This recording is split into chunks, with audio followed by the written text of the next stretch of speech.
Hello, friends. How are you? It is Tuesday, August 28th, 2018, and I am here to do a quick little 17-month post-op vertical sleeve gastrectomy surgery update. Get that all out. So my name is Jennifer. I am 5'3.5", 5'4"-ish. I just turned 44 a couple days ago. I just had a birthday on August 24th. I'm in California. I had my surgery on January 23rd, 2017 in Mountain View, California. My highest weight ever was 261. I just got back from a 10-day road trip, and the day that I left, I weighed in at 168.6, and today I'm 170.6. My lowest weight ever from post-op from having VSG was 162. I am now fluctuating between 168 and 170, which is no fun. This regain thing, I don't know if I would really consider this regain yet, but I have gained a few pounds from my lowest, but definitely working on that to try to resolve. But being on the road trip, that was kind of tough, but I'll talk about that in a second. But what I really want to talk about is I have a lot of new subscribers. So hello, thank you for joining us. It is great that you are here. And if you haven't already subscribed, please do that right now. Like, go down there and subscribe right now. That would be awesome. So, but I have been getting a lot of questions, and I so appreciate that, and a lot of comments. And I so appreciate everyone's support, especially for my last video. That was such a blessing to me. There's been a lot of questions about, I think some people have come in and they've seen my most recent videos, and I really haven't talked recently about the medication that I take. And so some people might think that maybe I'm not actually taking any medication, which is actually not true. I do take medication for my acid reflux, which is one of the reasons why we wanted to pursue the revision surgery, because the medication works to a point, but it's definitely the level that I have it is over that what the medication can handle. But I also have osteoporosis now, which is a new diagnosis. And I had that diagnosed when I had my 1 year post-op, like all the labs and the testing that they did. And so I'm very grateful that my doctor actually had me do the bone density scan at 1 year post-op, and they found osteoporosis, which was a humongous shock and surprise for me, since I just had a birthday. August 24th was my birthday. I am now 44 years old. So happy birthday to me, but it's 1 year closer to 45, and so I've mentioned it's definitely, that's not old or by any means. Oh my goodness, it's not. It's just that I'm just starting to live, and so I want to make sure that I can keep this body intact and this osteoporosis and all the other stuff. But I also have I have a hiatal hernia, and because I've had acid reflux for so long, I now have Barrett's esophagus, which is basically a form of precancer.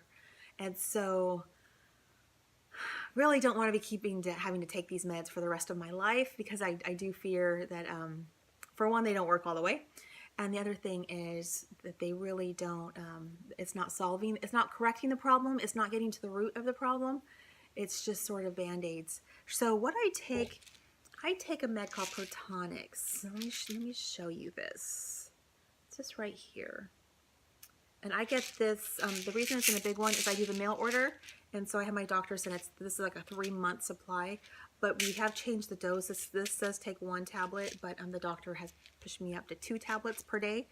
It does work. It's very similar to Prilosec, but it's just like a little bit of a different formula, I guess, where it seems to work.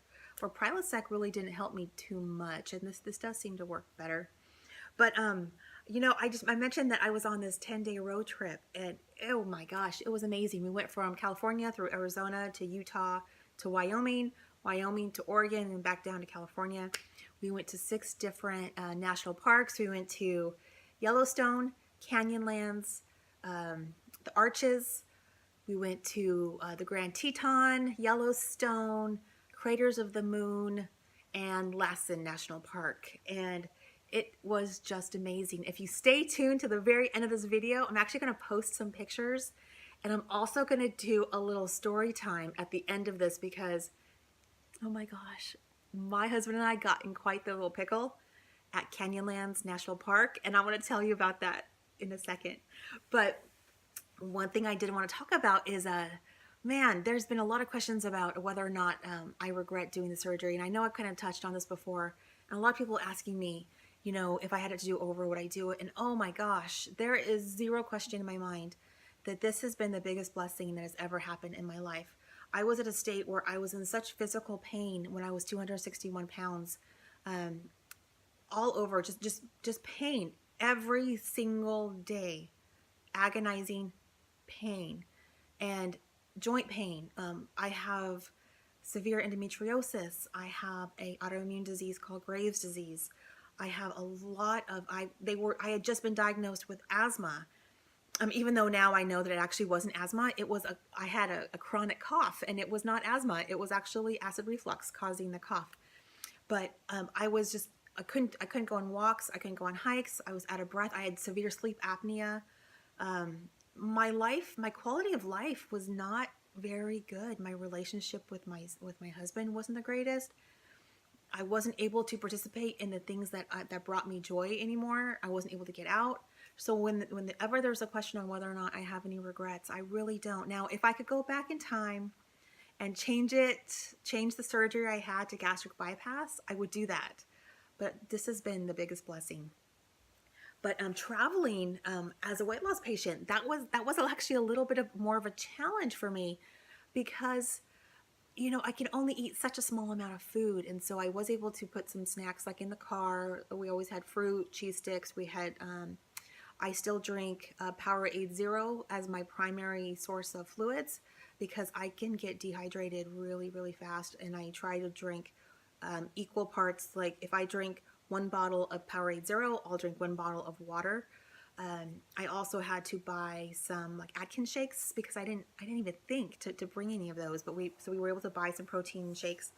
We went some times where we would go hours and hours and hours and hours and not even see a single store that we could have stopped at, and definitely not restaurants. So we always had food with us, so we could just pull over and literally make a snack out of the coolers. We are tent campers, so that's what we did. We did on our road trip. We did half camping, half staying in hotels. It was great, but definitely the couple of times we went to restaurants, going to unfamiliar restaurants, that was a little bit of a challenge. The restaurants that we go to occasionally locally, I've kind of learned what I can order from here, what I can order from here. Going to places I've never been to before, you have to get kind of creative with the menu, because I don't want to order, when you're traveling, you don't want to order a big meal and be able to eat like 3 bites of it, and then you can't really take it home, right? So what we ended up doing is I would often order maybe just a baked potato, and then my husband would order a full meal, and I would eat some of his salad. If he had he eats a very low salt diet, and so he was also very, very particular with what he was ordering. But if there was any vegetables or anything extra, I would maybe have a couple bites of his food as well. So it was definitely interesting. Even though I'm 17 months post-op, I can still eat very small quantities. And so what I would find is that I would eat until I was full, and I really try to not overeat. And so once I start feeling full, I really try to stop.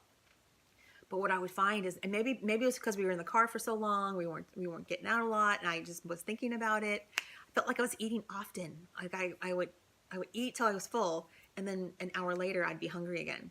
So I felt like I was kind of grazing instead of eating like really solid big meals. Or not that we ever eat big meals, but big like a meal for our level of a meal. I was more eating like a lot of snacks. But it seemed to work. I did gain 1.5 pounds, which I'm not really. It's kind of to be expected. There was I didn't stop. I didn't hold myself back if I was going to have something to enjoy. Like I had half a glass of wine. I ordered a cocktail. We went to a nice hotel, and we were in the hot tub, and we were able to order drinks at the hot tub. So I didn't hold back, but the luxury or the blessing of having weight loss surgery is that even if we want to indulge, we really physically cannot indulge that much. So that definitely helps. So 1.5 pounds, and I think the thing is that a lot of it was really about that the activity level. We'd go one day where we'd be traveling the whole day, and then the next day we'd be going on this humongous hike. So, and then traveling, and there was one day we went to we drove from Barstow, California to Canyonlands National Park, and ended up setting up camp there. And so, I mean, and then like the next day going through Canyonlands again, and then going through Arches, and just it was like bang, bang, bang, bang, bang. It was just like drive, conquer, drive, conquer, drive, conquer. And it was just amazing. I mean, we just crammed so much in there. But okay, I've kind of talked about the traveling, and I talked about the acid reflux and my little bit of weight gain. And now it's story time. Oh my gosh, you guys, if you stuck through this video and you're here now, you're not going to believe what happened to my husband and I. It was our first night camping in a tent. No, it wasn't our first night camping. It was our first night camping this road trip. We were tent campers, so we had set up the tent. We had our nice little spot. There were only 5 campers in the entire park, and the park was ginormous. Canyonlands National Park, what it is sort of like the opposite of the Grand Canyon. The Grand Canyon goes down, Canyonland goes up. So it is just this beautiful, vast, vast, vast space of all of these huge formations. And it was just marvelous. At the very end of this video, I'll post a couple of pictures of like the whole trip, but you'll see maybe a picture or two of Canyonlands. Well, my husband had mentioned that he would love to be able to go watch sunset. And so we had kind of forgotten about it. We got busy setting up the tent, and we had not had time to really explore the park at all because, we had been traveling all day and we wanted to set up before it got dark and such. So we had finished eating. We were sitting there, and it was like we noticed that the sun was starting to go down, and it was like, hey, let's get in the car and let's go find some place to go watch the sunset. So we hop in the car real quick, and it was so spontaneous. We were like sitting at the chairs, and then we were in the car driving. So it was really spontaneous. We start driving down the road, and we see this like day use area. And so we're like, we didn't know what was there. We didn't know what was available. All we know was we could see that the sun was setting, so we knew which direction to go. So we parked the car. Now, understand that this is a national park that it's out in the middle of the boonies. There's no streetlights. There's only 5 other campers. There's like a ranger station, but they're probably already like tucked away for the evening. There's not people in the park. There's no other cars. We're completely isolated, where we ended up pulling over. The only time we ever saw any other people is when we were on this little strip of camp area. And like I said, there was only 4 other campers besides ourselves. So, I mean, it was a very small camping unit, very few people in this humongous park. Anyway, so we pull into this parking lot. The parking, the strip of parking was a little bit lower. And then so we walked out onto these rocks that it was kind of elevated, but we walked out. It was probably, I don't know, 250, 300 yards, maybe. Not like huge far walk, but enough to where, like, when we looked back, we couldn't see the car or anything. But, who cares? It's like, I mean, we were just like right there. Well, so we sit on these great rocks, and Mike's sitting next to me, and we're taking pictures of the sunset, and it's just gorgeous, of all the rock formations. And I took a picture, and the moon was kind of at like around 10 o'clock, like if you look at a clock, around for me, so it's about 10 o'clock. And not 10 o'clock at night, of course, like the direction of the moon. But it was like the only constant that there was, because it was like this big, I mean, we could just see like the whole sky. Well, Mike kept saying, because it was getting darker and darker, and Mike kept saying, we really should go, because, it's starting to get dark. But I was like, well, the car's just right there. Like, what's the rush? We're at this beautiful place. Well, eat those words, girl. So anyway, so finally it was like, okay, it's starting to pick up, like the wind was starting to pick up. And so we start walking back, and Mike is very well prepared. He's got a great sense of direction. He was a firefighter. He's a very big outdoorsman. So he's always camping. He's like the leader of the pack. Like whenever we go anywhere, he's the very much of a leader personality.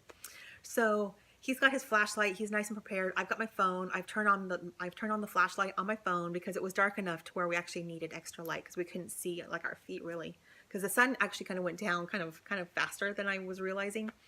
Well, so we start walking back, and it's getting darker, of course. And I'm thinking to myself, did we really park this far away?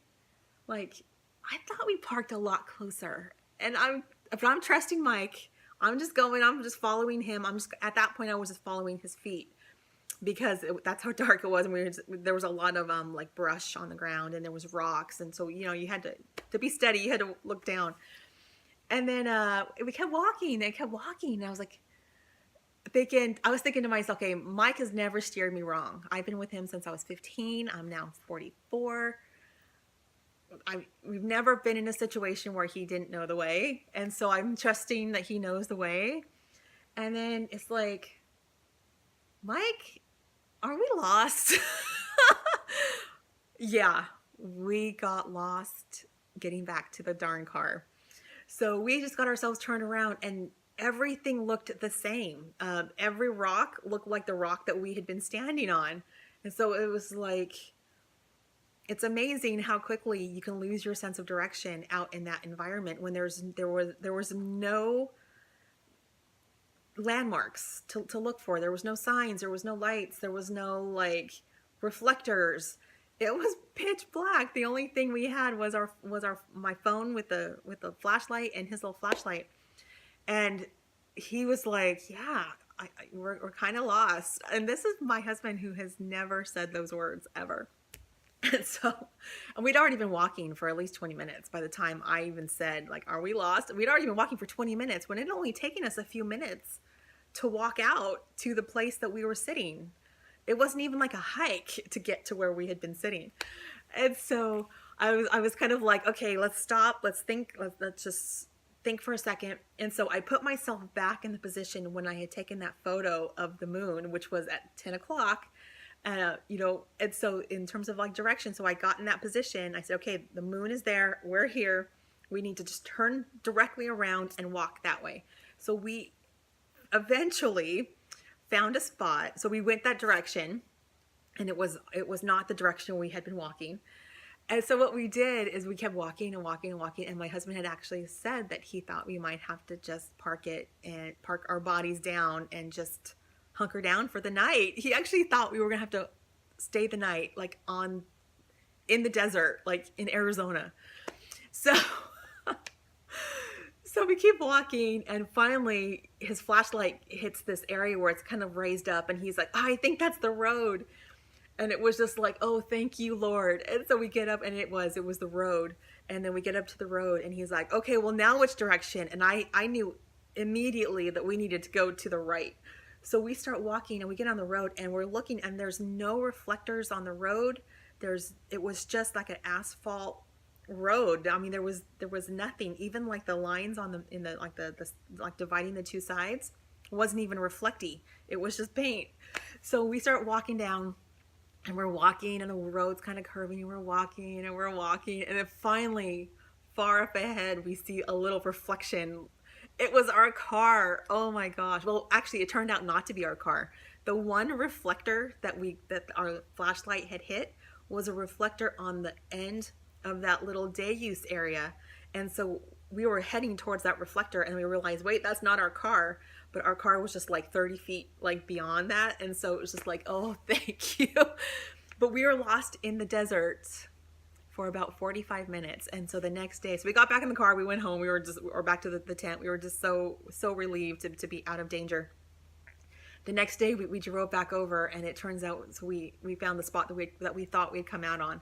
We were at least a quarter mile past our car. And what had happened is that we kind of were going parallel to the road instead of like cutting sharp to get to the road. But we just got seriously so turned around because just the environment.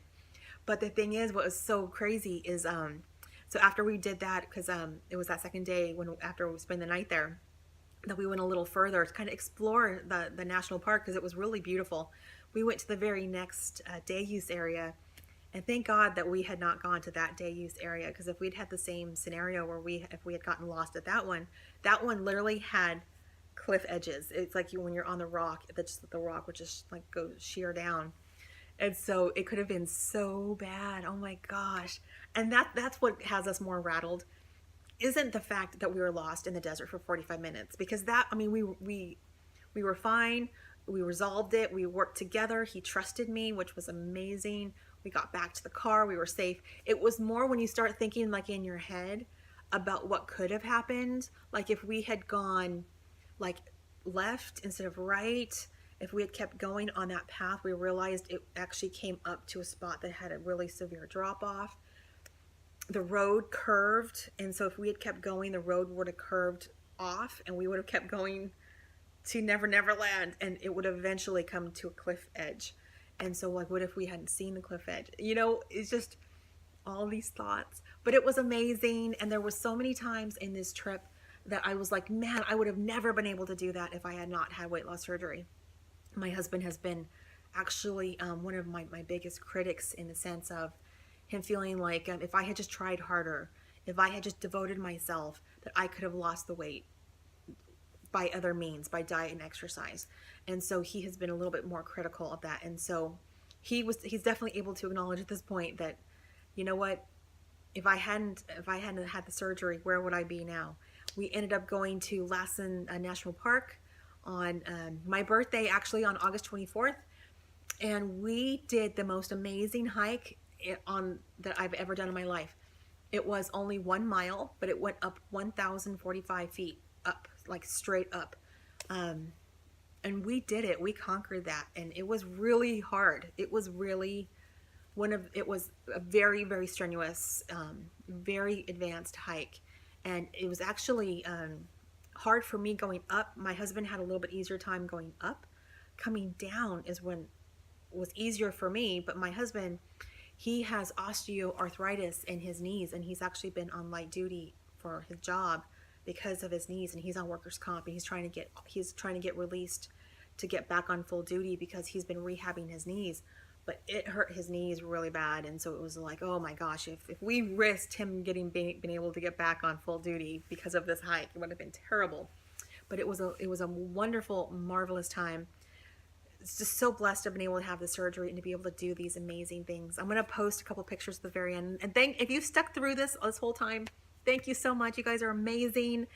And I will let you go because it's already, oh my gosh, 22 minutes. I'm a long-winded person today. But anyway, you guys are awesome. I'll see you guys later.